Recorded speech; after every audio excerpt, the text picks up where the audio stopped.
सुरेश महात. धन्यवाद अध्यक्ष महोदय. मी माझ्या शपथविधीनंतर पहिल्यांदाच या सभागृहात बोलण्याची मला संधी मिळाली. त्या अगोदर या पवित्र सभागृहात मी ज्यांच्या आशीर्वादाने ज्यांच्या मार्गदर्शनाखाली पोहोचलो ते आमच्या पक्षाचे राष्ट्रीय अध्यक्ष आदरणीय शरदचंद्रजी पवार साहेब यांचं मनापासून आभार व्यक्त करतोय. आमच्या ताई सुप्रियाताईंचे देखील आभार व्यक्त करतोय. आणि बजेटविषयी बोलण्यापूर्वी मी संपूर्ण देशावर बोलण्यापेक्षा मी माझ्या महाराष्ट्राविषयी आणि माझ्या भिवंडी लोकसभा क्षेत्राविषयी बोलण्याला प्राधान्य देणार आहोत. महोदय, आपल्या सगळ्यांना कल्पना आहे की देशात सगळ्यात जास्त टॅक्स हा महाराष्ट्रातून येतो. परंतु प्रत्येक वेळेस आपण पाहतात की महाराष्ट्रावर प्रत्येक वेळेस अन्याय केला जातो. 2019ला महाविकास आघाडी सत्ता महाराष्ट्रात होती, देशात भाजपाचे सरकार होते, त्यावेळेस आम्ही समजू शकलो. परंतु आता देशात देखील भाजपाचे सरकार आहे, महाराष्ट्रात देखील भाजपाचे सरकार आहे, तरीसुद्धा आमचा जो टॅक्स निधी तो आपल्याकडे येतो 100% नव्हे तर आम्हाला 50% तरी कमीत कमी मिळावा. 10 ते 15% जी आमची बोलवण केली जाते आणि जो आमच्या महाराष्ट्रावर अन्याय केला जातो त्याविषयी माझा स्पष्ट विरोध मी दर्शवतो. दुसरी गोष्ट महत्त्वाची आहे, महाराष्ट्रात आणि खास करून माझ्या भिवंडी लोकसभा क्षेत्रात बुलेट ट्रेन माझ्या लोकसभा क्षेत्रातून जातोय. या बुलेट ट्रेनचा कार शेड माझ्या लोकसभा क्षेत्रात आहे.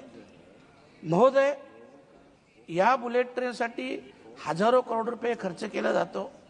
परंतु या बुलेट ट्रेनच्या याच्यात जे काही गैरव्यवहार झालेले आहेत, मी प्रांत असतील, कलेक्टर साहेब असतील, तिथले पोलीस कमिशनर असतील यांच्याकडे लेखी तक्रार दिलेली आहे. जे मोदी साहेबांचं ड्रीम प्रोजेक्ट आहे आणि त्या ड्रीम प्रोजेक्ट खरं म्हटलं तर हे देशाच्या शिरपेचात एक मानाचा तुरा आहे.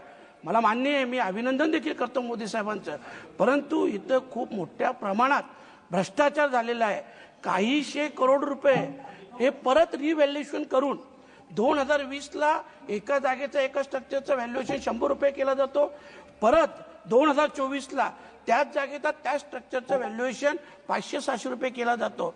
असा काहीशे करोडचा अपव्यय हे झालेला आहे. कारण बघा, आपण एवढे 1000 करोड रुपये जेव्हा मंजूर करतो तेव्हा त्याच्यावर निर्बंध देखील असायला पाहिजे, लक्ष असायला पाहिजे. आणि म्हणून मी नक्की आपल्या निदर्शनास आणून देतो की ह्याविषयी आपण माहिती घ्याल, चौकशी कराल, अशा प्रकारची अपेक्षा व्यक्त करतोय. आणि ते बोलण्यापूर्वी एक मुरबाड ट्रेनचा आमचा विषय आहे. आपल्या माहितीसाठी सांगतो की स्वर्गीय नाना शंकर शेठ यांना रेल्वेचं जनक म्हणून संबोधलं जातो. आणि या नाना शंकर शेठचा जन्म हा मुरबाडमध्ये झालेला आहे. परंतु हा मुरबाड तालुका अनेक वर्षापासून रेल्वेच्या प्रतीक्षेत आहे. 2022-23 मध्ये मुरबाड रेल्वेला मान्यता मिळाली, 864 कोटीचा प्रोजेक्ट बनवला.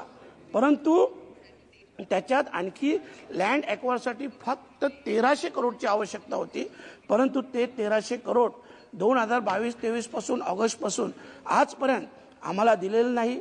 जर ते 1300 करोड दिले तर मुरबाडवासियांचं स्वप्न पूर्ण होईल. याहीपेक्षा महत्त्वाचं, जे रेल्वेचे जनक आहेत नाना शंकर शेठ यांच्या स्मृतीस खऱ्या अर्थाने आपण श्रद्धांजली वाहू असं माझं मत आहे. आणि मला विश्वास आहे की आपण हे 1300 करोड रुपये मंजूर करून या रेल्वेला प्राधान्य द्याल. महोदय, जेव्हा बुलेट ट्रेनचं आपण पाहतो, बुलेट ट्रेनपासून तुम्ही 20 ते 25 किलोमीटरच्या अंतरावर गेल्यानंतर आमचे जे काही रेल्वे स्टेशन आहेत, वाशिंद असेल, आसनगाव असेल, आडगाव असेल, बदलापूर आहे, अशा रेल्वे स्थानकात जर तुम्ही परिस्थिती बघितली, तिथले बाथरूम बघितले, तिथले बाकडे बघितले, वरचे शेड बघितले, एक शेड 1 करोडच्या शेडचं काम बदलापूर रेल्वे स्टेशनमधून 2 वर्षापासून चालू आहे, ते पूर्ण होत नाही. म्हणजे एकीकडे आपण बुलेट ट्रेनसारखा लाख करोडचा प्रोजेक्ट बनवतो, दुसरीकडे काही करोडांचा विषय आहे तिथं आपण जाणीवपूर्वक लक्ष देत नाही. ज्या मध्यमवर्गीयांच्या जीवावर ही रेल्वे एवढी फायद्यात आहे तर त्या मध्यमवर्गीयांकडे आपण आवर्जून लक्ष द्यायला पाहिजे. तिसरा महत्त्वाचा मुद्दा आहे की आपण शेतकऱ्यांविषयी चांगल्या योजना आणल्यात, किंवा शेतकऱ्यांच्या मालाला भाव मिळाला पाहिजे, हमी भाव मिळाला पाहिजे, उत्पन्न वाढलं पाहिजे. पण हे सगळं करताना मी आपलं लक्ष आवर्जून महाराष्ट्राकडे वेधेन की सगळ्यात जास्त महाराष्ट्रात शेतकऱ्यांच्या आत्महत्या होतात.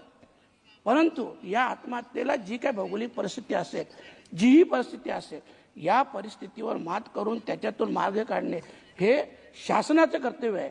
परंतु गेल्या अनेक वर्षापासून हजारो शेतकऱ्यांनी आत्महत्या केल्यानंतर देखील आज पण ही सारखीच परिस्थिती आज आमच्या महाराष्ट्रातील शेतकऱ्यांवर आहे. तर कृपया करून या गोष्टीकडे आपण लक्ष वेधलं पाहिजे, त्याच्यात मार्ग काढला पाहिजे. कारण शेवटी जरी भौगोलिक परिस्थिती वेगळी असली तरी भौगोलिक परिस्थिती सुद्धा आपण इतर देशात गेलो का पाहतो की भौगोलिक परिस्थितीवर मात करून ते लोक खूप पुढे गेल्यात. आपण देखील जाऊ शकतो, तशा परिस्थितीत आपण करावा. आता जो कुंभमेळा झाला सगळ्या हिंदूंचे श्रद्धास्थान आहे. 144 वर्षानंतर अध्यक्ष महोदय हा योग आलेला आहे. एवढा चांगला योग आलेला असताना आपल्यालाही कल्पना आहे कुंभमेळ्याचं नियोजन हे महिना 2 महिन्यापूर्वी होत नाही. हे कमीत कमी 10, 12, 14 वर्षापूर्वी नियोजन होतं. आणि असं नियोजन एवढ्या वर्षाचं असताना देखील आज तिथं जी काही चेंगराचेंगरी झाली, जे काही लोक मृत्युमुखी पडले, त्या सगळ्यांच्या स्मृतीस मी अभिवादन करतोय, श्रद्धांजली वाहतोय. परंतु या सगळ्या गोष्टी जबाबदार कोण आहे? कारण आज करोडो, आपल्याही कल्पना आहे या देशाची लोकसंख्या 130-140 करोड आहे. तर कमीत कमी त्याच्यातून 45 ते 50 करोड लोक हे तिथं दर्शन. सर मी पहिल्यांदा बोलतो, फक्त 2 मिनिटं बोलतो, 2 मिनिटं मी पहिल्यांदा बोलतो. याच्यावर लक्ष ठेवायला पाहिजे, खास करून विद्यार्थी जे देशाचे भविष्य आहे. आज आमच्याकडे शाळांची परिस्थिती पाहतो. माझं म्हणणं आहे सगळ्या शाळा सरसकट डिजिटल व्हायला पाहिजे आणि सगळ्या विद्यार्थ्यांना सरकारी हॉस्पिटलमध्ये नाही तर प्रायव्हेट हॉस्पिटलमध्ये देखील मोफत त्यांच्यावर इलाज केला गेला पाहिजे. कारण जर आरोग्य चांगलं राहिलं तर शिक्षण देखील होईल आणि या विद्यार्थ्यांचं आरोग्य शिक्षण चांगलं झालं तर भविष्य हे या देशाचं आणि आपल्या सगळ्यांचं हे चांगलं असेल. एक गोष्ट मी 2 मिनिटात आपण अध्यक्ष महोदय, बीड परभणी सारखी परिस्थिती अब समाप्त कीजिए प्लीज. 2 मिनिट साहेब. बीड अध्यक्ष महोदय, बीड परभणी सारखी परिस्थिती माझ्या भिवंडी लोकसभा क्षेत्रात उद्भवत आहे. माझ्या भिवंडी लोकसभा क्षेत्रात एका गुन्हेगारावर 14 केसेस होतात. 14 केसेस, 302, 307 हत्येचा प्रकार सगळ्या केसेस जातात. मोक्कामधून जामीन मिळाल्यानंतर तो आरोपी पुन्हा 6 गुन्हे करतोय. तडीपार असताना 2 गुन्हे करतोय. 50 दिवस झाले पोलीस त्याला अटक करत नाही. तो आरोपी सार्वजनिक कार्यक्रमात, लग्न विवाह असेल, टुर्नामेंट असेल, जाहीररित्या फिरत असतो. माझं म्हणणं असं आहे की ही बीड परभणी सारखी परिस्थिती माझ्या भिवंडी लोकसभा क्षेत्रात येऊ नये. आणि खास करून जे खासदार निधीचा विषय झाला त्याच्यात नक्कीच आपण वाढ करावी. कारण 6 मतदारसंघ आहेत आणि आपण माझं ऐकलं त्याबद्दल मनापासून आपल्याला धन्यवाद देतो, आभार व्यक्त करतो. थँक्यू.